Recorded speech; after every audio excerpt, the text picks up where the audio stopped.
Meus irmãos, graça e paz, que Deus em Cristo continue abençoando a sua vida, te dando graça para suportar, para atravessar os reveses que a vida nos impõe e que às vezes não é fácil a gente conviver, a gente ultrapassar, né? A gente atravessar algumas situações. Eu estou precisando muito da graça de Deus e sei que você também, porque ele disse para Paulo: a minha graça te basta. Eu sou o pastor Vanilson Vieira, da cidade de Parnamirim, no Rio Grande do Norte, e estamos gravando essa série de vídeos. Agora nós estamos na quinta carta, né? Que é as 7 cartas do Apocalipse, nós estamos gravando, e agora eu vou gravar a quinta, né? Que é a igreja de Sardes, que está lá em Apocalipse, capítulo 3, do verso 1 ao 6. Então presta bem atenção. Dá um like nesse vídeo, porque ajuda o YouTube. Você me ajuda para que eu encontre pessoas que eu não conheço, e pessoas me encontrem que também não me conhecem, e elas tenham a possibilidade de aprender com essa mensagem, porque eu tenho a convicção de que eu gravo com qualidade de conteúdo para que as pessoas possam absorver, aprender e, consequentemente, crescer, né? Você pode também pegar esse vídeo depois e compartilhar. Compartilha aí à vontade, em nome de Jesus, para que pessoas também possam aprender e possam crescer e possam ver esse conteúdo, tá bom? Então veja só, a igreja de Sardes, ela vai representar, né, o período da igreja na terra, aquele período linear da igreja na terra, né, logo depois da reforma protestante. Quando Jesus mandou escrever essa carta para a igreja de Sardes, essa carta ia representar uma etapa da igreja lá na frente, não é? Ia representar essa etapa da igreja depois da reforma protestante, que ainda restavam poucos crentes, tá certo? E é o que a gente vai ver aqui, por que aconteceu essa reforma. Então, alguns fatores eles contribuíram para a reforma. Por exemplo, a relutância da Igreja Católica Romana, da Idade Média, em não aceitar as mudanças sugeridas pelos membros reformadores, como, por exemplo, não rezar a missa em latim, que todos os cristãos deveriam ler a Bíblia, por aí vai. Ou seja, eram pessoas sinceras que se opuseram ao poderio universal do Papa.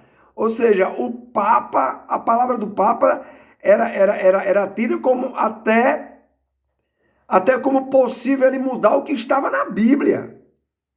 Quando o apóstolo Paulo disse: se descer um anjo do céu e pregar outro evangelho, seja anátema, seja maldito, mas a Igreja Católica crê que o Papa disser é lei, e ter ele como representante máximo de Deus na terra, ele dizendo é Deus falando, e não é assim. E não é assim, e os papas sabem que não é assim. Então eles se opuseram a esse poderio universal do Papa, né? E não aceitava mais também enviar grandes reservas de dinheiro para Roma, né? Que era a sede da igreja do Papa. Então eles se opuseram, se levantaram contra, e por isso que Martim Lutero pegou aquelas 92 teses e pregou na porta da igreja, na catedral, né, na Alemanha de Westminster. Ele pregou aquelas reformas na hora que o pessoal chegava para a missa no domingo pela manhã, e quando eles começaram a ler, dali era o pontapé inicial para a reforma. Então, a autoridade da Bíblia como palavra de Deus e única regra de fé e prática estava sendo substituída pela autoridade da igreja na pessoa do Papa, que proibia que os outros lessem a Bíblia. Só quem podia ler a Bíblia era quem era padre, quem era bispo e o Papa. Então, com a reforma, todos os crentes individualmente passariam a ser seu próprio sacerdote e o mentor de sua própria vida religiosa em comunhão com Deus. E depois de aceitar Jesus, né, o seu Filho, como seu Salvador, somente pela fé gerada pela presença do Espírito Santo, ou seja, somente pela graça de Deus derramada em forma de fé salvífica, para que as pessoas crescem. Somente por ela, não tinha indulgência, não tinha que comprar perdão, não tinha que comprar terreno no céu. Tudo isso a Igreja Católica vendia na época. Então a reforma ela procurou redescobrir a pureza do cristianismo primitivo, da igreja primitiva, como está descrito no Novo Testamento. Então ficou impossível caminhar juntos. Existia uma só igreja até então. E os reformadores e a igreja romana do Papa, ano 1522, 1530, por isso aconteceu a separação. Ficou a igreja católica romana do Papa e a igreja católica não romana, mas universal cristã. Tá certo? Por isso que houve essa divisão salutar. E aí os crentes viraram os protestantes. Por quê? Porque protestavam contra a igreja católica e contra o Papa. Por muitos anos, eu como criança ainda lembrava, eu tenho 60 anos e lembrava, que os crentes eram chamados de protestantes. Fulano é o quê? Protestante. Tá certo? Então, quem era essa igreja, né, que estava na cidade de Sardes? Bom, Sardes, a cidade, ela tornou-se uma cidade lendária por causa de sua riqueza, que era extraída de um ribeiro que atravessava a cidade, cheio de pepitas de ouro, e era uma cidade fortaleza, cercada por penhascos e considerada uma cidade intransponível. Então, a igreja que se congregava em Sardes, ela vivia como os demais moradores da cidade, ou seja, da reputação que a cidade tinha lá do passado e que no presente, né, não conseguiam voltar àquela boa reputação e que restava naquela igreja ali poucos crentes fiéis. No versículo 1, vai dizer assim: ao anjo da igreja em Sardes, escreve estas coisas, diz aquele que tem os 7 Espíritos de Deus e as 7 estrelas. Os 7 Espíritos de Deus que estão atuando através de Cristo, que o próprio Cristo dita para João escrever, é o que está em Isaías 11 e versículo 2, que é o Espírito do Senhor, repousará sobre ele, o Espírito de sabedoria, o Espírito de entendimento, o Espírito que traz conselho, o Espírito de poder e o Espírito que dá conhecimento e o Espírito de temor do Senhor. Então esses 7 Espíritos atuavam em Cristo. E as 7 igrejas que estão debaixo da sua vigilância e presença, ou seja, todas as igrejas estão debaixo do olhar de Cristo, do olhar escrutínio de Cristo, ou seja, observador, julgador, repreendedor, que diz, olha, aqui você vai bem, mas aqui você vai mal, arrepende-te aqui e conserve está aqui. Todas as igrejas, ninguém está livre disso. Então, a cidade tinha orgulho das suas indústrias de lã com tinturaria, cultuavam a deusa Cibele e praticavam um culto cheio de imoralidades.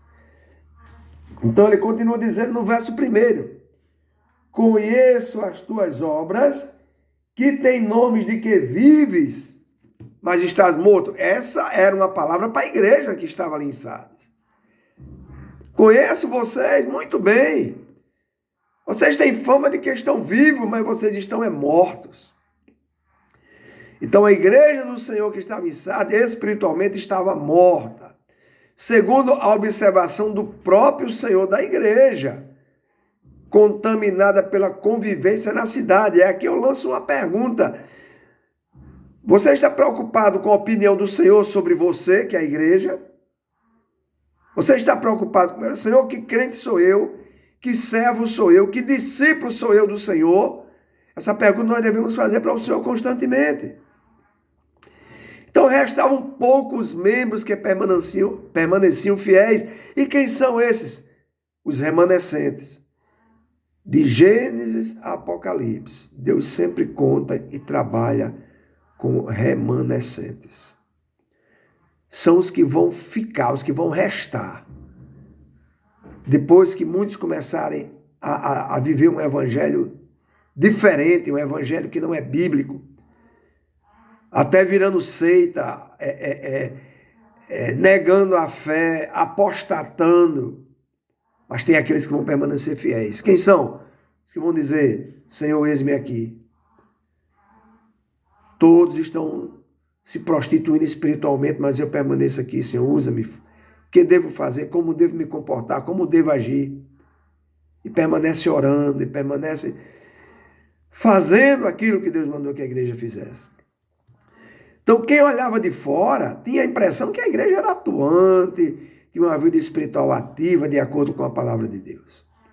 Jesus, aquele que sonda corações e que vê tudo e a todos, e sabe quem é quem, não concordava. Então a reforma nasceu de Deus e o Espírito Santo usou homens que estavam dispostos a realizá-la. No entanto, da reforma surgiram as ações humanas, que ficaram conhecidas como protestantismo. De um início triunfal, a reforma tornou-se uma coisa morta, sem vida no espírito, representada nas cartas pela igreja de Sardes. Então ele diz, com o nome de que vives e estás morta, significa uma sentença do Senhor contra as igrejas que nasceram da reforma. Reformou, nos separando da igreja católica e agora? A reforma tem que prosseguir, com base bíblica, mas não. Cada um começou a puxar a sua doutrina. Cada um começou a estabelecer a sua doutrina, cada um começou a estabelecer a sua forma de culto, a sua liturgia. Cada um começou a estabelecer a cultura da sua igreja e esqueceram da Bíblia. Então o Senhor disse, já nasceram mortas. Com o nome de quem está vivo, reformamos, vocês estão mortos. Depois da reforma esqueceram de continuar se reformando biblicamente. Então no versículo 2 ele vai dizer, ser vigilante e consolida o resto que estava para morrer. Tem uma turma aí que está para morrer, consolida esses restantes. Porque não tenho achado íntegras as tuas obras na presença do meu Deus. O verso 3 ele vai dizer, lembra-te, pois, do que tem recebido e ouvido. Guarda-o e arrepende-te, porquanto se não vigiares, virei como ladrão, e não conhecerás de modo algum em que hora vireis contra ti. Então a igreja de Sardes tinha que voltar aos primeiros tempos do fervor espiritual e da sã doutrina pregada e ensinada a eles. Guardar a doutrina e se arrepender. Se não vigiares, ele diz. Jesus usa um episódio passado na vida da cidade como exemplo.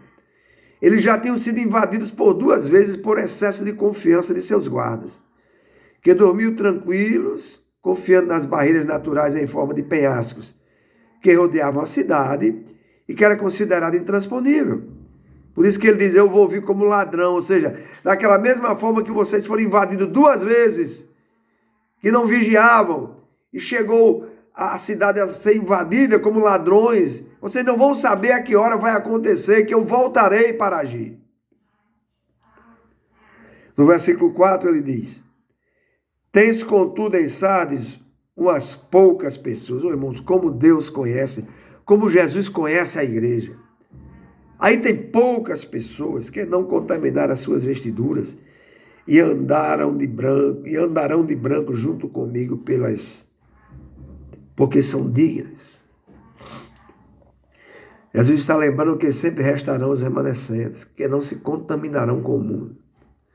Segundo Coríntios 11:3, Paulo escrevendo diz, o que receio e quero evitar é que a serpente enganou Eva com astúcia, que a mente de vocês seja corrompida e se desvie da sua sincera e pura devoção a Cristo. Então no versículo 5, ele vai dizer, o vencedor será assim vestido de vestiduras brancas, e de modo nenhum apagareis o seu nome do livro da vida. Pelo contrário, confessarei o seu nome diante do meu Pai e diante dos seus anjos. Será vestido de branco, soa como algo positivo, característica da santidade na vida desses remanescentes. É o próprio Senhor Jesus que confessa saber quem lhe pertence e quem pertence a Deus Pai e a seus anjos. Então, esses remanescentes fiéis são conhecidos pela Trindade. E o nome permanecerá escrito no livro da vida. Ou seja, é uma comparação que Jesus está fazendo com o livro dos cidadãos romanos, que podia ser apagado o nome. Se o cidadão romano constrangesse o império, o nome era apagado e nunca mais voltaria a ser cidadão romano. Todos sabiam que isso acontecia. Jesus, sabendo disso, lembra a eles esse fato. Tá certo? No versículo 6, ele diz: quem tem ouvidos ouça o que o Espírito diz às igrejas. É isso que o Espírito Santo diz. E só será ouvido pelos que têm ouvidos espirituais. Quem não tem ouvido espiritual, o Espírito Santo vai falar e ele não vai ouvir. Perdão, ele vai ouvir, mas não vai escutar. Não vai sentir o desejo de praticar, de dizer é verdade, eu preciso me arrepender, eu preciso verdadeiramente colocar isso em prática urgentemente, porque essa é a vontade do meu Deus. Não, ele vai ouvir, mas não vai escutar. Vai ver, mas não vai enxergar. Mateus 13,14 está escrito: neles se cumpre a profecia de Isaías. Ainda que continuamente estejais ouvindo, jamais entendereis.